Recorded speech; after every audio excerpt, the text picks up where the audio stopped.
Ahí estaba yo, parada como un paquete olvidado en la Terminal 2 del Aeropuerto Internacional de Guadalajara, con mi maleta de rueditas y mi suéter doblado sobre el brazo. La gente pasaba corriendo con flores, globos, niños cargando carteles. Todos estaban siendo recibidos, abrazados, reclamados, todos menos yo.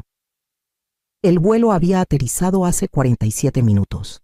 Lo había verificado 2 veces. También había releído el mensaje de mi nuera Patricia 3 veces. Ahí estaremos. Los niños no pueden esperar a verte. Seguido de un corazón. Yo había respondido. El vuelo llega a las 3:10. No puedo esperar a abrazarlos a todos. Sin respuesta. Antes de continuar, si quieren escuchar más historias como esta que les van a cambiar la perspectiva sobre la familia y las relaciones, suscríbanse al canal. Aquí compartimos experiencias reales que nos enseñan lecciones de vida, que nos hacen pensar y aprender algo nuevo cada día. Y cuéntenme en los comentarios desde qué ciudad o país están escuchando. Me encanta conocer a cada persona que acompaña este canal. En algún momento, mi teléfono vibró. No era una llamada, ni siquiera un mensaje. Era una notificación de Facebook. Mi corazón se aceleró, no porque me importaran esas cosas, sino porque a veces ahí es donde mi familia publica fotos antes de acordarse de llamarme. Abrí la aplicación. Ahí estaban todos. Mi hijo Miguel, con el suéter azul marino que le mandé el año pasado. Su esposa Patricia, sonriendo grande y bronceada como siempre.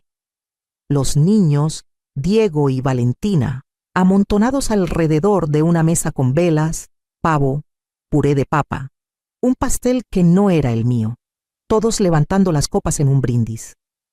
El pie de foto decía, casa llena, corazones llenos, feliz Navidad de nuestra familia para la suya. Mis ojos recorrieron la imagen una vez más. No había error. No había espacio para mí en esa mesa. No lloré. No entonces.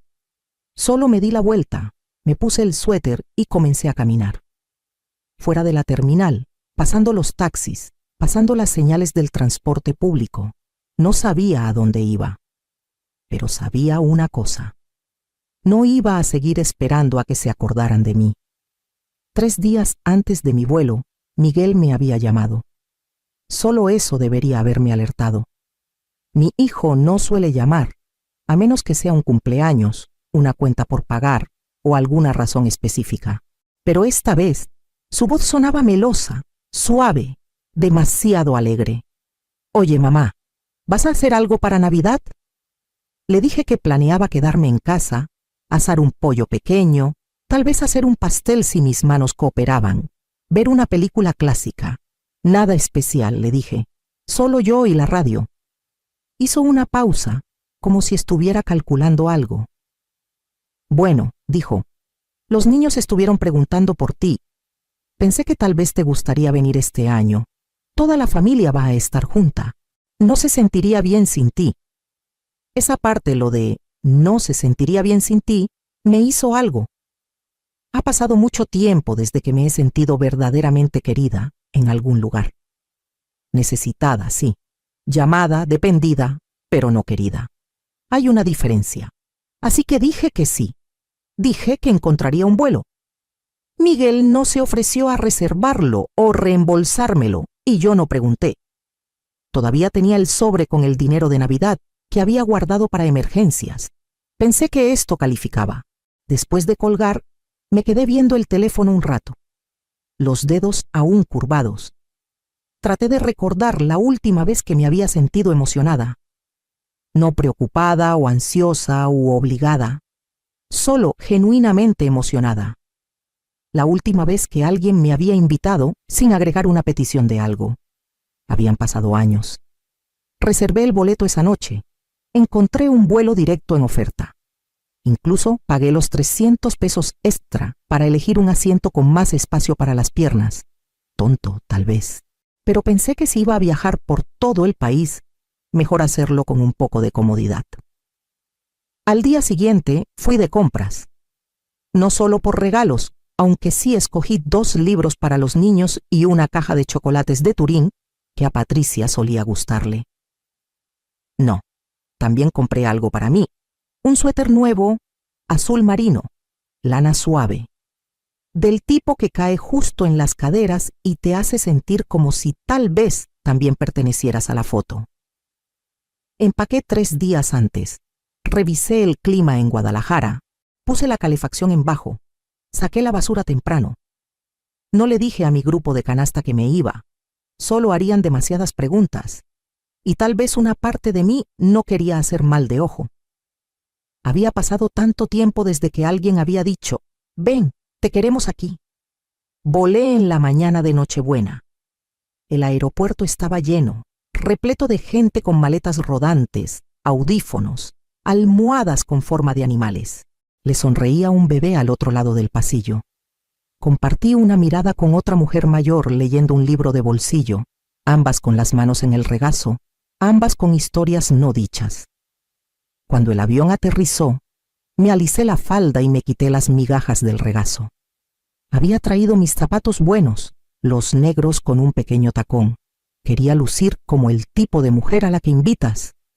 Y creí que lo era hasta que no lo fui. La caminata desde el reclamo de equipaje hasta la salida se sintió más larga de lo usual. Tal vez era el peso de la maleta. Tal vez el peso de algo completamente diferente. Rodé mi maleta pasando los puestos de café, las familias reuniéndose, la joven llorando de alegría en el hombro de su novio. No me sentí amargada entonces, solo desplazada, como si alguien hubiera presionado pausa en mí mientras el resto del mundo continuaba en movimiento. Afuera el cielo estaba nublado con esa luz tenue de diciembre que hace que todo se vea más callado.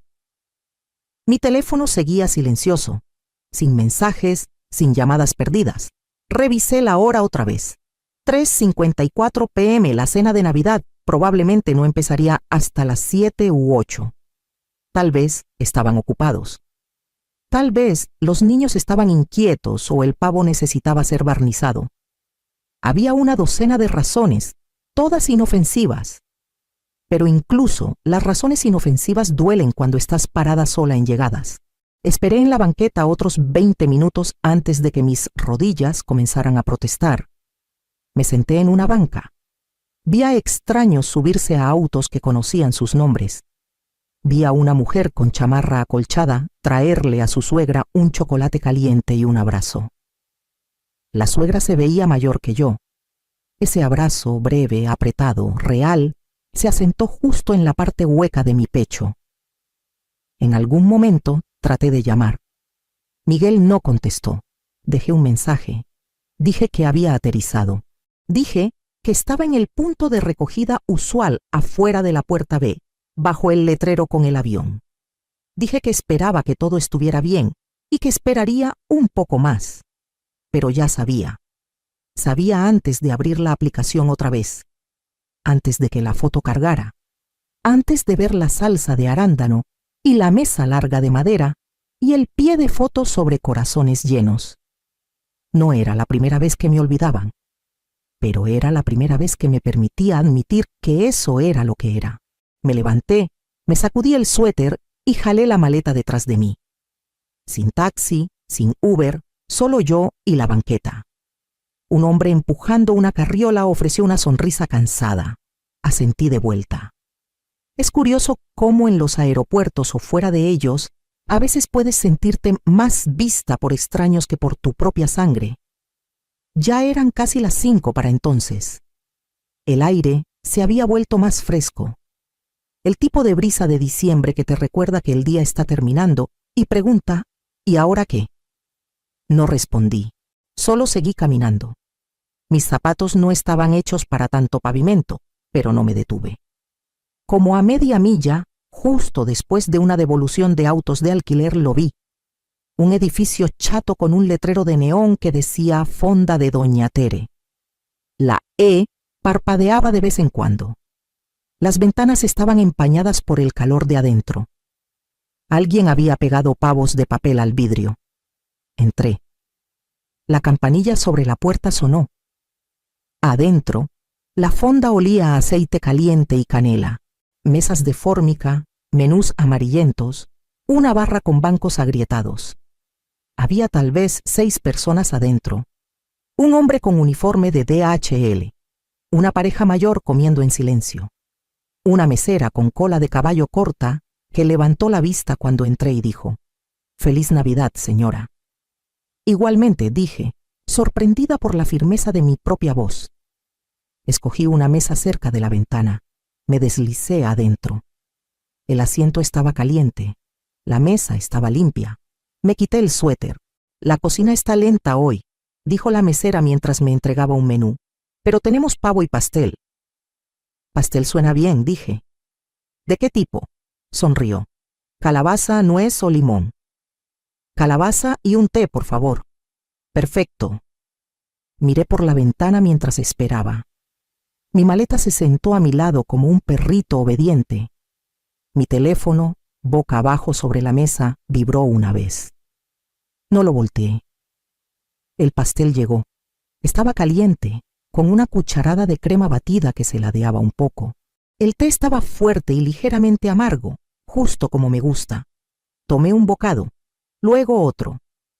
Era la mejor rebanada de pastel que había probado en años. Tal vez no por las especias o la masa. Tal vez porque, por una vez, no lo había hecho para nadie más. Comí lentamente. No me apuré. No revisé el teléfono. No esperé a que alguien apareciera y me dijera que todo había sido un malentendido. No iban a venir. No hoy. Tal vez nunca. Y aún así, ahí estaba yo, completa, respirando, sentada en una mesa bajo pavos de papel, dejando que el calor regresara a mis dedos. Cuando la mesera trajo la cuenta, preguntó: «¿Quiere otra rebanada para llevar?». Lo pensé por un momento, luego asentí. «Sí, para después».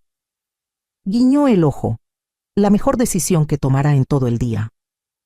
Sonreí, no porque fuera gracioso, sino porque tenía razón. El aire se había vuelto más fresco cuando salí de nuevo. La bolsita blanca con mi segunda rebanada de pastel colgaba de una mano, y mi maleta rodaba atrás con un suave sonido plástico. No tenía un plan. No había reservado hotel. Nadie esperando. Pero de alguna manera, no me sentía perdida. No exactamente. Hay un tipo de paz que viene cuando finalmente dejas de esperar que las personas que te lastiman lo arreglen. El viento se levantó mientras caminaba. No estaba lejos el motel más cercano. Había visto el letrero mientras caminaba desde el aeropuerto. Motel Valle. Tarifas semanales disponibles. Nada lujoso. Un edificio cuadrado, bajo, con pintura beige y una máquina expendedora junto a la puerta principal. Pero tenía luces encendidas, y ahora mismo eso era suficiente. Adentro del lobby, un hombre detrás del mostrador estaba viendo un partido de fútbol en una televisión diminuta. Levantó la vista cuando entré, su cara un mapa de aburrimiento y grasa de freidor. ¿Necesita cuarto? Sí, solo por una noche, dije. ¿Individual? Me miré. Mis zapatos buenos estaban raspados de la caminata. Mi suéter olía ligeramente a avión. Asentí. Individual. Deslizó un formulario por el mostrador. Identificación y tarjeta.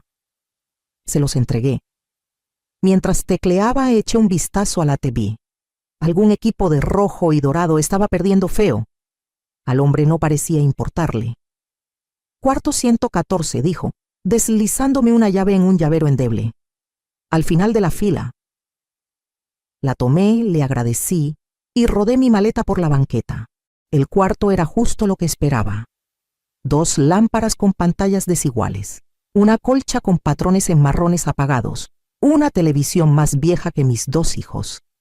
Pero estaba caliente. Tenía un calentador que funcionaba y un baño sorprendentemente limpio. Me quité los zapatos y me senté en el borde de la cama. Me dolían los pies. Me dolía más la espalda. Pero mi corazón, la parte que debería haber estado destrozada, se sentía extrañamente intacto. Miré el teléfono largo rato antes de voltearlo de nuevo.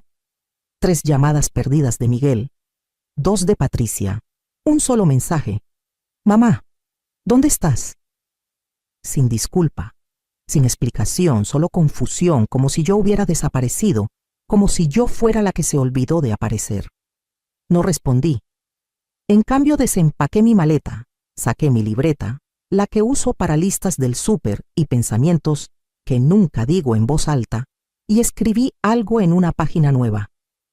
No soy de repuesto, no soy extra, no soy guarnición en la mesa de alguien más. Miré la oración largo rato, luego la subrayé. Podría haber llorado. Hace 1 año, 5 años, lo habría hecho. Pero esa noche, las lágrimas no vendrían. Lo que vino en cambio fue una claridad extraña, como meterse en agua fría, chocante, pero limpia. No se trataba solo de esta cena o del aeropuerto. Eran los años que llevaron a ello, los cumpleaños que se saltaron, los mensajes de voz no devueltos, las invitaciones de último minuto que siempre sonaban como obligaciones, nunca alegría.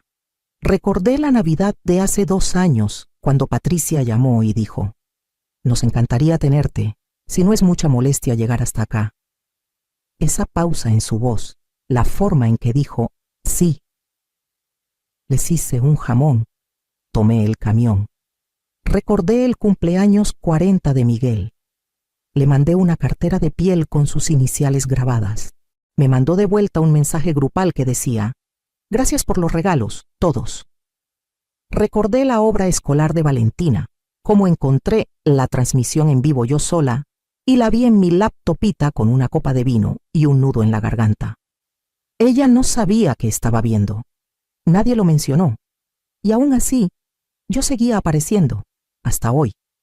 Tal vez se necesita estar parada sola en la banqueta, en una ciudad diferente para ver la forma de lo que ha estado ahí todo el tiempo. Yo no era parte de su vida. Era un accesorio, una conveniencia, un marcador de posición para cuando necesitaban recordar sus mejores versiones. Miré alrededor del cuarto del motel. Feo, honesto, funcional.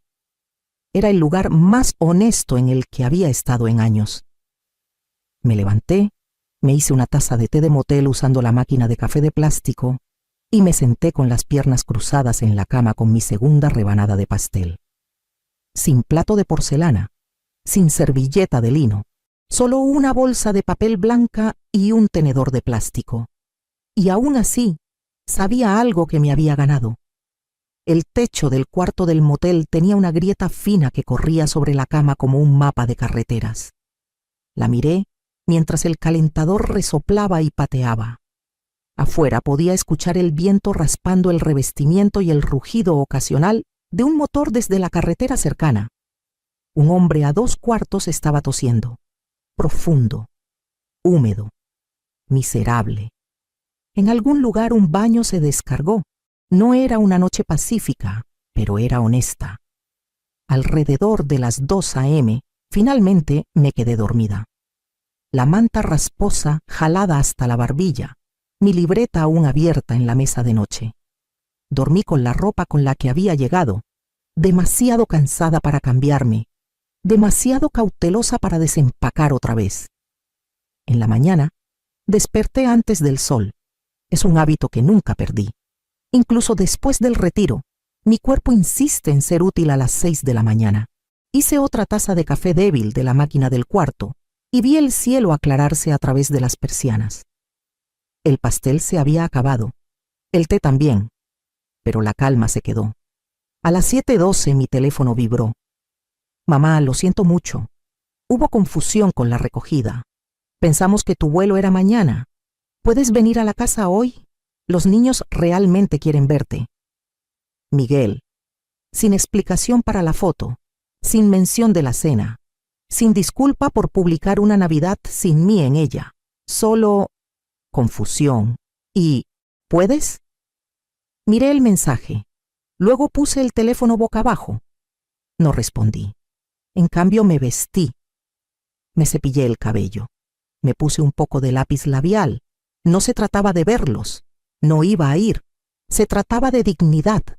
de recordarme que todavía podía decidir cómo me presentaba al mundo, incluso si nadie estaba mirando. El lobby tenía un tazón de manzanas golpeadas y una jarra de café que sabía a cartón quemado. Tomé una manzana y me la metí en la bolsa.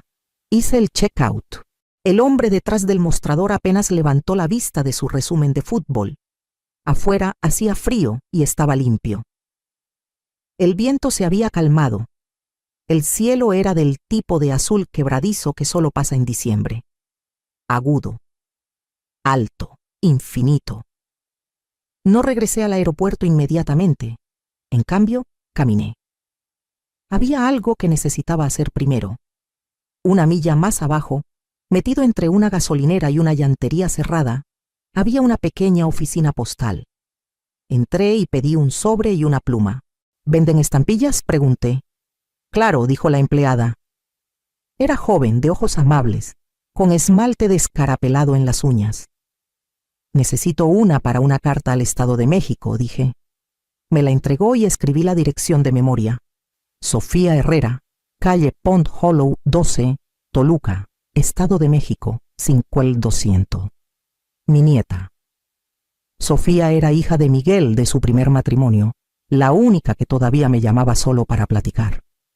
Tenía 23 años ahora, terminando enfermería. Me mandaba fotos de su gato, me contaba cuando pasaba exámenes, me pedía mi receta del relleno de pan de maíz. El sobre se quedó vacío por un momento. Luego, saqué una página de mi libreta y comencé a escribir. Sofía querida, una vez me dijiste que yo era tu lugar seguro. Quiero que sepas que escuchar eso significó más para mí que la mayoría de las cosas en este mundo. Esta Navidad no salió como estaba planeado. Volé por todo el país para una mesa en la que nunca debí sentarme, pero encontré algo en la calma que no esperaba.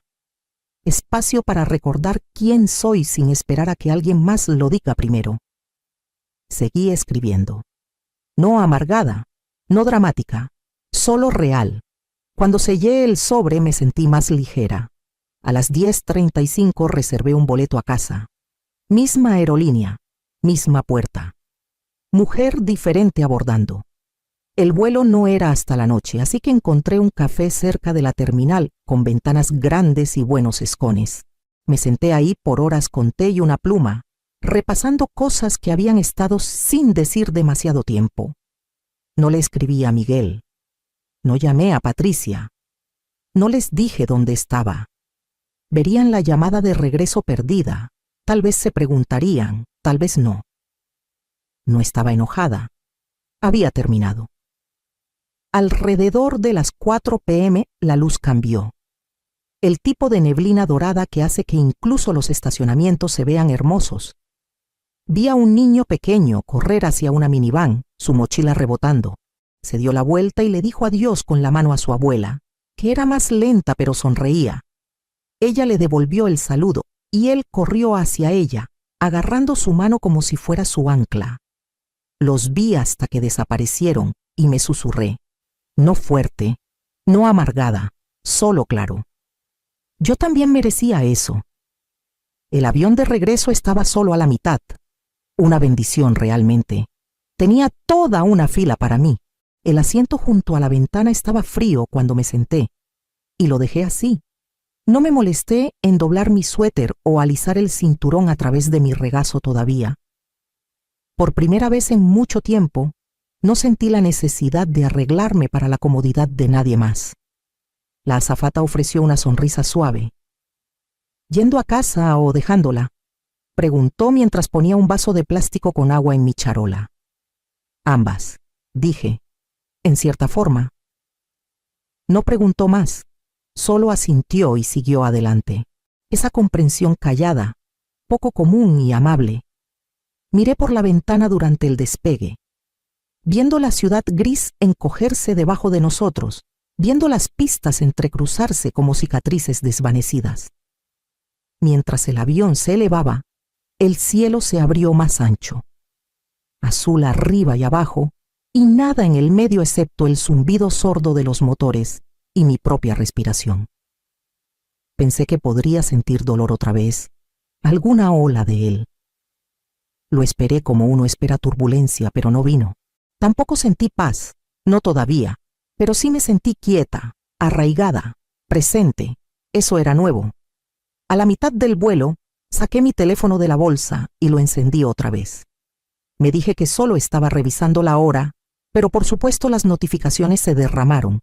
4 mensajes de Miguel, un mensaje de voz. Mamá, lo siento mucho. Por favor, llámame. Los niños estuvieron preguntando dónde si estabas. Patricia dijo que pensó que sabías que movimos la cena un día. ¿Podemos hablar? No abrí el mensaje de voz. Tampoco lo borré. Que se quede ahí. Que espere como yo había esperado. Apagué el teléfono otra vez. Cuando aterrizamos, ya estaba oscuro. Mi pequeña ciudad brillaba de una manera que era silenciosa y familiar. El conductor del shuttle que me llevó de vuelta al estacionamiento era un hombre mayor con un brillo en los ojos. Me preguntó si había estado visitando familia y sonreí y dije, no exactamente. En casa, mi luz del porche todavía estaba encendida. La había dejado encendida por costumbre, como esperando regresar cansada y llena y doblada en el calor de la familia. En cambio, entré con migajas de pastel en mi bolsa y una mente más aguda de lo que había estado en años. Mi casa olía a lavanda y madera vieja. El radiador se encendió con un golpeteo consolador. Puse mi maleta y colgué mi suéter. Me moví lentamente, no por la edad, sino por intención. Hice una taza de té de manzanilla y me senté en la mesa de la cocina. La misma mesa donde había sido anfitriona de años de Navidades, donde Miguel una vez derramó salsa y Sofía una vez cortó copos de nieve de servilletas, donde Patricia se había sentado, con los labios apretados, mirando su teléfono más que mi cara. Miré alrededor del cuarto como si perteneciera a alguien que todavía estaba conociendo. Luego, abrí el cajón junto al refrigerador. Ese cajón, el que tiene los archivos, el etiquetado Miguel y Sofía ilegal. Saqué la carpeta de Miguel. Estaba gruesa. Recibos, copias de cheques, impresiones de asistencia de colegiatura y factura de un mecánico que le ayudé a pagar cuando se le descompuso la transmisión. El cofirmante de la hipoteca de 2010. El depósito de preescolar privado que adelanté para Valentina, con una nota en la letra de Patricia. Te pagamos después del bono. Nunca lo hicieron. Volté cada página cuidadosamente, como atendiendo heridas, no con enojo, ni siquiera con tristeza, con claridad. Luego, alcancé la carpeta más delgada etiquetada Sofía. Tarjetas de cumpleaños, fotos que me había enviado por correo, una impresión de su anuncio de graduación universitaria, notas escritas a mano en tinta burbujeante, un agradecimiento por ayudarla a cubrir una cuota del curso, una postal de Vermont. Ojalá estuvieras aquí. El otoño está salvaje y maravilloso. Cerré ambas carpetas y me recosté. Luego alcancé mi libreta, y esta vez no escribí sentimientos, escribí un plan. La mañana siguiente estaba en el banco antes de que abrieran las puertas. El aire matutino era fresco y limpio, y subí los escalones lenta y firmemente, usando mis botas más viejas y ese mismo suéter azul marino. El suéter no hacía juego con mi bufanda, pero ya no me importaban las apariencias, me importaba la acción. El cajero, un joven con ojos amables y una sonrisa nerviosa, me saludó con el tipo de cortesía que la gente reserva para los ancianos. Buenos días, señora Herrera. ¿Cómo podemos ayudarla hoy? Me gustaría hablar con alguien sobre mis cuentas, dije. Todas. Asintió. Echó un vistazo a una pantalla. Luego llamó hacia atrás. Unos minutos después, me llevaron a una oficina con paredes de vidrio con sillas suaves y el olor tenue de tinta de impresora. Una mujer llamada Natalia se presentó como mi gerente de cuenta. Parecía alguien que hacía yoga en el almuerzo y siempre tenía almendras en su bolsa. ¿Qué puedo hacer por usted hoy, señora Herrera? Quiero suspender todos los pagos automáticos, cada uno de ellos, empezando hoy. Parpadeó. ¿Todos? Sí. Tecleó unas teclas, las cejas levantándose ligeramente mientras revisaba la pantalla. Tiene bastantes. Transferencias recurrentes a miembros de la familia, pagos de colegiatura, seguro de auto. También algunos regalos programados a organizaciones benéficas. Mantenga las organizaciones benéficas, dije. Pare el resto. Hubo una pausa larga. ¿Quiere hablar sobre por qué? La miré. Realmente la miré. Y para su crédito no llenó el silencio con preocupación falsa. No, dije. Ya he gastado suficiente tiempo explicándome. Asintió. Entendido. Mientras trabajaba, me senté en la tranquilidad de esa oficina y vi el mundo moverse afuera de la ventana. Una madre lidiando con un niño pequeño en un asiento de auto. Un hombre mayor empujando un andador. Un camión de entrega esperando demasiado tiempo. Listo, finalmente dijo Natalia. Todo ha sido suspendido. Prepararé la documentación para la cancelación completa si quiere regresar mañana a firmar. Lo haré. Dudó. También hay un poder notarial en archivo. Miguel Herrera. ¿Todavía quiere que tenga acceso? Sentí que mi pulso se calmaba, no se elevaba. No, dije. Revóquelo. Entendido. Imprimió el formulario y lo firmé con manos firmes. Para cuando salí del banco, la escarcha se había derretido. No me apuré. Me detuve en la panadería de la esquina, me compré un bolillo fresco y caminé el camino largo a casa. No se trataba de castigar a Miguel. No realmente. Se trataba de trazar una línea donde no había antes, de reconocer que el amor no crece solo del sacrificio. Necesita luz, necesita verdad. De vuelta en casa, saqué el molde para pastel del fregadero, lo lavé suavemente y lo guardé. Tal vez algún día haría otro pastel, tal vez no, pero no haría uno para personas que me dejaran parada en la banqueta. Esa tarde llamé a mi abogado. El licenciado Altamirano había manejado nuestros asuntos por más de 30 años. Había ayudado a comprar la casa, a arreglar el testamento de mi esposo, incluso redactar la primera versión del mío en 2005. Su voz era cálida, pero cautelosa. Señora Herrera, ¿qué puedo hacer por usted? Me gustaría hacer cambios a mi patrimonio, dije, y quiero establecer un fideicomiso. ¿Para Sofía? Sí. No preguntó por qué. No tenía que hacerlo. Gente como el licenciado Altamirano ha visto cada versión de decepción familiar que existe. Fijamos una hora para el día siguiente. Cuando colgué, no sentí triunfo, no victoria, solo claridad. Esa noche me senté en el porche con una manta alrededor de los hombros y té enfriándose en la barandilla. Algunos vecinos pasaron. Uno saludó, otro no. La calle estaba silenciosa y me sentí no bien, no sanada, pero firme, como si finalmente hubiera parado de tocar una puerta que nunca se iba a abrir. La mañana siguiente, el cielo estaba suave y nublado, ese gris claro de diciembre que envuelve las casas como una manta ligera. Me vestí lentamente, no porque estuviera cansada, sino porque no quería apurar lo que venía después. A las 9 en punto, estaba en la oficina del licenciado Altamirano, un pequeño edificio de 2 pisos con contraventanas verdes y un área de recepción que olía ligeramente a papel viejo y cera para pisos. Las mismas fotos enmarcadas en dorado colgaban donde siempre habían estado. Sus hijos, su bote, su bulldog con sombrero de santa. Se levantó cuando entré, todavía tan cortés como hace 20 años. Señora Herrera, dijo extendiendo una mano, es bueno verla. Y a usted, licenciado Altamirano.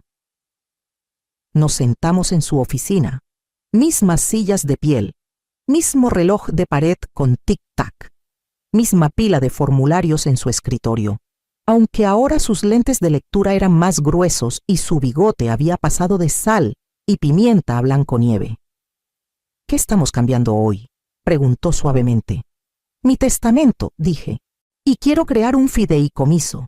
Todo lo que poseo, cada centavo, cada bien, quiero que esté protegido y quiero que vaya a Sofía. Solo Sofía. No parpadeó, solo asintió y sacó un bloc legal. Asumo que estamos removiendo a Miguel y Patricia. Sí, han tenido suficiente de mí, más que suficiente. Levantó la vista en eso, pero no comentó. Quiero que sea hermético, continué. Sin puertas traseras, sin vacíos legales. Sofía es la beneficiaria.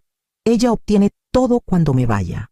Y hasta entonces puede acceder al fideicomiso para educación, vivienda, atención médica o emergencias. Yo decidiré qué cuenta como emergencia. Altamirano sonrió un poco. ¿Ha pensado esto? Lo he hecho. ¿Y su casa, su cuenta de pensión, los certificados de depósito? Todo. Si tiene mi nombre, se mueve al fideicomiso. Entendido. Y quiere retener control completo mientras viva, por supuesto. Exactamente. Se recostó. Sofía es una buena muchacha, siempre lo fue. Sentí algo en mi garganta apretarse. Es la única que todavía me ve como persona, no como cartera. El licenciado Altamirano no se inmutó ante la amargura en mi voz. Entonces asegurémonos de que sus deseos sean honrados. Durante la siguiente hora, trabajamos cada artículo. Hizo preguntas. Yo di respuestas firmes. No más incertidumbre. No más beneficio de la duda. Cuando llegamos al final, juntó los papeles en una carpeta y me miró con algo cercano a la admiración. Tendré el borrador final listo en unos días, dijo. Lo notariaremos y estará hecho. Gracias, dije en serio. Afuera el aire era agradable y despejado. Caminé a casa lentamente, deteniéndome una vez para comprar una pequeña nochebuena en la floristería. Ya no decoraba mucho, pero quería algo brillante en la mesa de la cocina, algo vivo. En el momento en que atravesé la puerta, sonó el teléfono. No reconocí el número, pero contesté de todas formas. «Abuela». Era Sofía, su voz entrecortada, nerviosa, cálida. «Recibí tu carta». Me senté en la mesa de la cocina. «¿La recibiste?» «Yo no sabía qué había pasado. Papá y Patricia dijeron que cancelaste tu vuelo a último minuto. Lo hicieron sonar como si solo hubieras cambiado de opinión». «Por supuesto que lo hicieron». «Estuve ahí», dije suavemente. Aterricé, esperé, vi las fotos. Sofía se quedó callada. «Lo siento mucho», susurró. «No tenía idea». «Lo sé, corazón, eso no es tu culpa. Debería haber llamado, debería haber revisado». «No sabías. No eres tú la que tomó esa decisión». Sollozó del otro lado. «Te extrañé tanto ese día. No se sintió bien sin ti». Por primera vez desde el aeropuerto, las lágrimas picaron detrás de mis ojos, pero no cayeron, no esta vez. «Gracias», dije. «Eso significa más de lo que sabes». Hubo un silencio entre nosotras, no incómodo, solo lleno. «Abuela», dijo finalmente, «¿puedo ir a visitarte el próximo fin de semana? Tengo un descanso de clases, tomaré el camión». Mi corazón floreció con algo gentil y doloroso. «Por supuesto», dije. «El cuarto de huéspedes está listo». «Traeré el tablero de ajedrez», dijo. «¿Todavía juegas?» «Nunca paré». Colgamos unos minutos después. Me senté ahí en la mesa, la mano todavía descansando en el teléfono. Por una vez no me sentí olvidada. No me sentí invisible. Me sentí vista. Ese sábado, justo después del mediodía, estuve parada en la estación de camiones con mi abrigo más caliente, viendo a los pasajeros bajarse del 1137 de Toluca. La plataforma olía a diésel y lluvia vieja.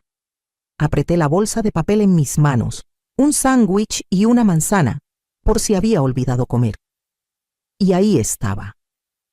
Sofía bajó del camión usando una sudadera oversized y jeans, sus rizos oscuros metidos bajo un gorro, una bolsa de lona desgastada colgada en un hombro. Se veía mayor que la última vez que la había visto, más aguda de alguna manera. Pero cuando me vio, su cara se iluminó con algo puro e inconfundible. Se apuró y me abrazó como si lo sintiera. Era así de simple, sin preguntas, sin disculpas, sin tensión curvándose en el aire entre nosotras. Solo sus brazos alrededor de mí, apretados y reales. «Hola, abuela», susurró en mi hombro. «Hola, mi niña», dije. «¿Estás aquí?» Manejamos a casa en silencio por un rato. Miraba las calles como si tratara de memorizarlas otra vez. Manejé lentamente, cuidadosamente, dejándola absorberlo. El vecindario no había cambiado mucho, pero se sentía diferente con ella a mi lado. De vuelta en la casa, hice té mientras ella puso su bolsa en el cuarto de huéspedes. Regresó con esa facilidad familiar de alguien que pertenecía, acurrucándose en la esquina del sofá como si nunca se hubiera ido. El tablero de ajedrez se sentó esperando en la mesa de centro. Jugamos una partida. Ella ganó. Luego jugamos otra. Yo gané esa. Justo y cuadrado. Después nos sentamos en la mesa de la cocina, ambas cuidando tazas de té. La Nochebuena que había comprado antes esa semana se sentó en el medio, todavía roja, todavía viva. «Leí tu carta otra vez en el camión», dijo, trazando el borde de su taza. «Nunca te había visto escribir así antes». Nunca había tenido que hacerlo, dije. Solía pensar que ser callada era una forma de gracia, pero últimamente creo que solo me hizo fácil de ignorar. Sofía me miró. «Yo nunca te ignoré». «Lo sé», dudó. «Papá no sabe que estoy aquí». Me lo imaginé. Llamó hace un par de noches. Preguntó si te había visto desde Navidad. No mentí. Solo dije que no habíamos hablado todavía. Eso fue amable. Negó con la cabeza. No fue amabilidad. Fue cansancio. Estoy cansada de pretender que las cosas son normales. Eso me sorprendió. Sofía siempre había sido cuidadosa, diplomática, la pacificadora en su familia fragmentada. Escucharla decir eso, calmada, firme, me dijo que estaba creciendo hacia algo fuerte. «No tienes que pretender aquí», dije. «Nunca». Asintió. «Tú tampoco». Nos sentamos en silencio, solo sorbiendo nuestro té, y por primera vez en semanas me di cuenta de que ya no estaba enojada. No necesitaba que Miguel o Patricia se arrastraran o explicaran o hilaran otra historia sobre lo que salió mal. No necesitaba un mensaje o un correo de voz o una invitación demasiado tarde. Tenía esto: mi casa, mi té, mi nieta, me tenía a mí misma. Esa noche, Sofía se ofreció a hacer la cena. Cocinó pasta con ajo y espinacas, y yo rallé queso mientras hablábamos de todo y nada. Vimos una película tonta después y nos reímos demasiado fuerte en partes que realmente no eran tan graciosas. Antes de acostarse, se sentó a mi lado en el sofá y dijo: «Abuela, no quiero perderte. ¿No lo harás?» «¿Prometes?» «No puedo prometer para siempre», dije, «pero no me voy a ningún lado todavía». Sonrió, luego me abrazó otra vez, más suave esta vez, pero no menos real. Después de que se fue a dormir, me senté en la tranquilidad de la sala, el reloj haciendo tic-tac como un metrónomo lento detrás de mí. Miré las fotos en la repisa. Algunas caras se habían desvanecido. Algunos marcos estaban vacíos ahora, pero una foto todavía se alzaba alta. Yo, cargando a Sofía cuando era bebé, mi cabello más oscuro entonces, mi cara más suave, pero el agarre de mis manos alrededor de su cuerpecito tan firme. La miré largo rato, luego me levanté, apagué la luz y me fui a la cama. Sofía se fue el domingo por la tarde. Nos quedamos en el porche por un rato antes de su camión. Le entregué un contenedor de pasta sobrante, una bufanda doblada que había tejido el invierno pasado, y un tipo de amor silencioso que no necesitaba explicar. Me besó la mejilla y prometió llamar el martes. Luego se fue, un saludo rápido desde la ventana trasera del camión, su aliento empañando el vidrio. Me quedé ahí hasta que el camión se había encogido a nada. Luego regresé adentro. La casa se sentía más silenciosa de lo usual, pero no de manera solitaria. Era el tipo de silencio que sigue después de que algo importante se ha dicho. Un silencio con forma y peso. Me moví por los cuartos lentamente, recogiendo tazas, doblando la manta del sofá, poniendo el tablero de ajedrez de vuelta en el estante. Cuando llegué a la cocina, abrí el cajón otra vez. Los archivos se sentaron donde los había dejado. La carpeta de Miguel, todavía gruesa con papel. La de Sofía, todavía ligera. Pero ya no se trataba solo de ellos, se trataba de mí. Saqué un bloc amarillo y comencé a listar todo por lo que había pagado en los últimos 15 años. No solo dinero dado directamente, sino cosas que había cubierto silenciosamente. Reparaciones de casa, deducibles médicos, honorarios legales. Cuando Miguel dejó a su primera esposa, el enganche para su segundo auto.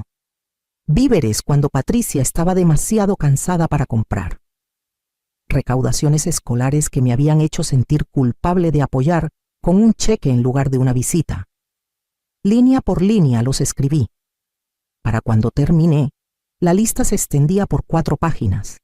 Era extraño. No me había pensado como generosa, solo útil, confiable. Alguien que ayudaba porque eso es lo que hacen las madres. Eso es lo que yo hacía.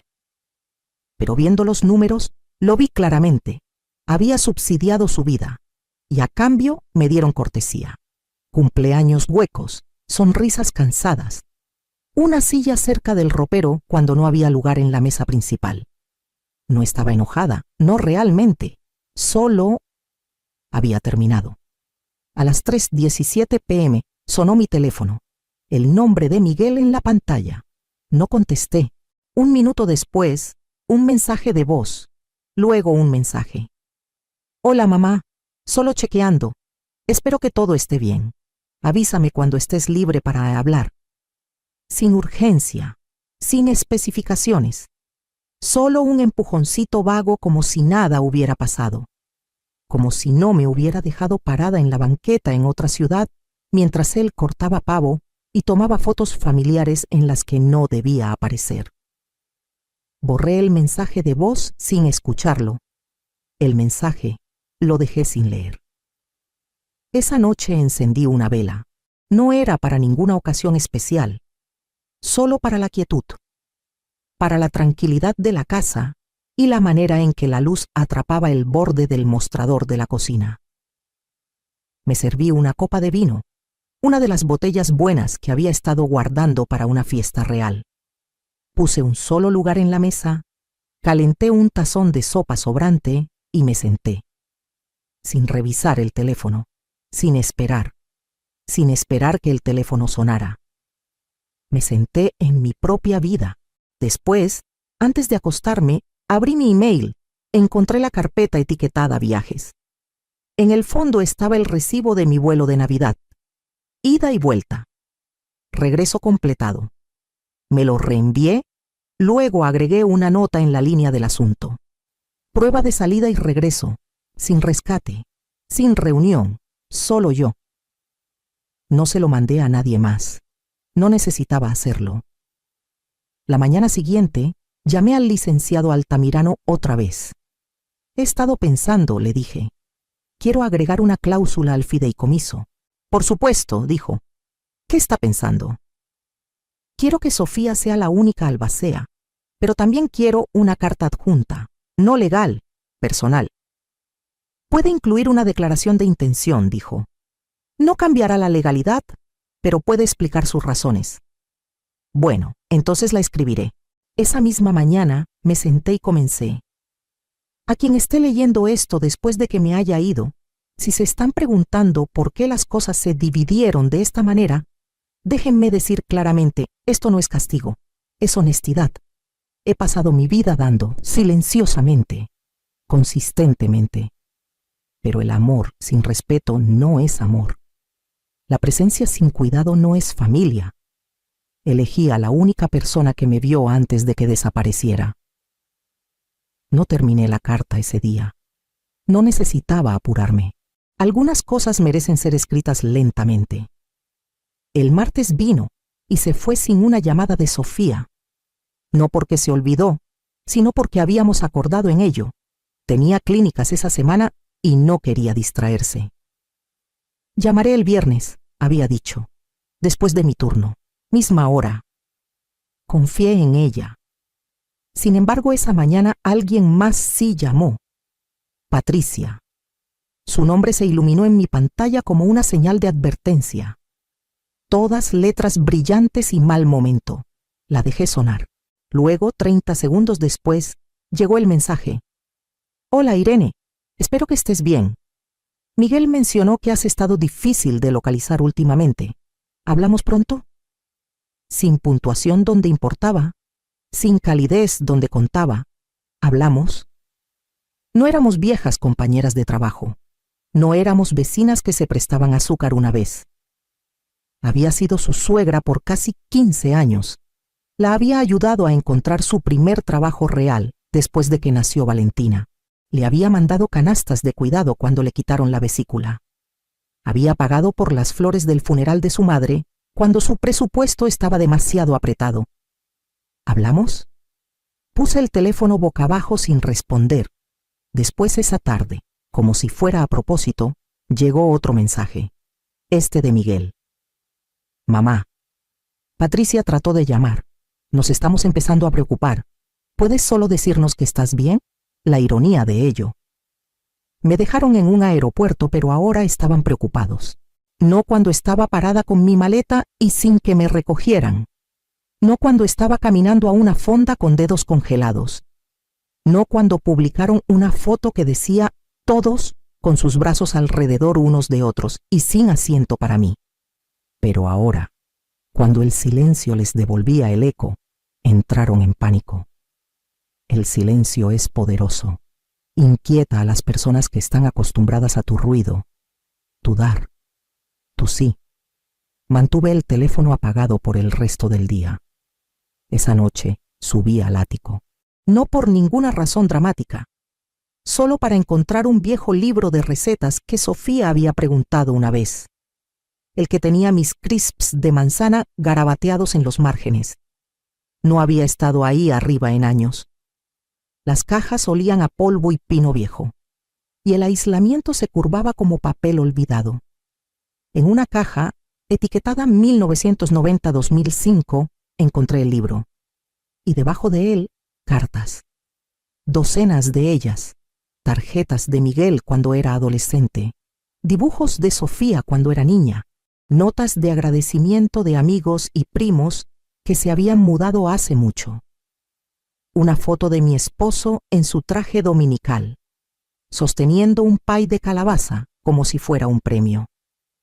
Me senté en el piso, con las piernas cruzadas, y dejé que el pasado descansara en mi regazo. Tantas piezas de mí misma que había guardado para hacer espacio para otros. Pensé en Miguel cuando era niño pequeño.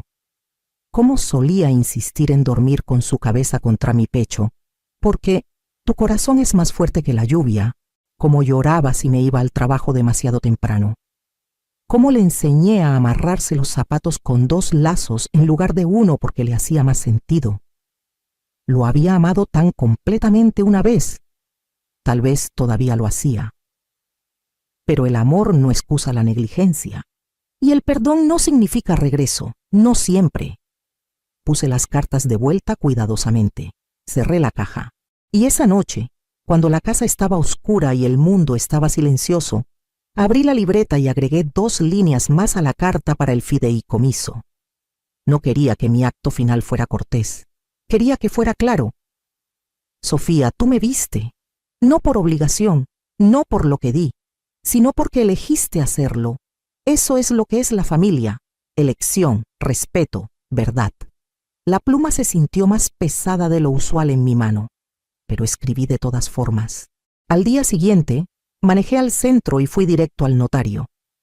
Estaba en la parte trasera de una tienda de envíos, pasando estantes de plástico de burbujas y un rack de tarjetas de felicitación novedosas. El hombre detrás del mostrador tenía manos amables y una manera larga y cuidadosa de hablar. Su etiqueta de nombre decía Dev. Necesito notarizar una carta, dije, desdoblando las páginas que había escrito y algunos documentos del fideicomiso que mi abogado preparó. Echó un vistazo a la primera página, luego de vuelta a mí. ¿Grandes cambios?, asentí. Hace tiempo que debían hacerse. No preguntó más. Solo me entregó una pluma y me guió a través de cada firma con la eficiencia silenciosa de alguien que ha visto todo tipo de finales y comienzos pasar por su mostrador. Cuando terminó, me sentí más ligera. No libre, no todavía, pero más clara. Como si el camino adelante tuviera menos curvas. Me detuve en el súper después. Recogí leche y naranjas. Un ramo de lilas que habían marcado a mitad de precio. El tipo de cosas que compras cuando la vida está estable otra vez. Cuando estás eligiendo tu propia porción en lugar de esperar a que alguien más te la dé. En casa, puse las flores en el florero descarapelado cerca del fregadero de la cocina. El aroma de lila se extendió lentamente por la casa, suave y seguro. Me quité el abrigo, lo doblé y lo puse sobre el respaldo de la silla. Mi teléfono vibró justo cuando estaba guardando los víveres. Miguel, otra vez. Mamá, realmente necesitamos hablar.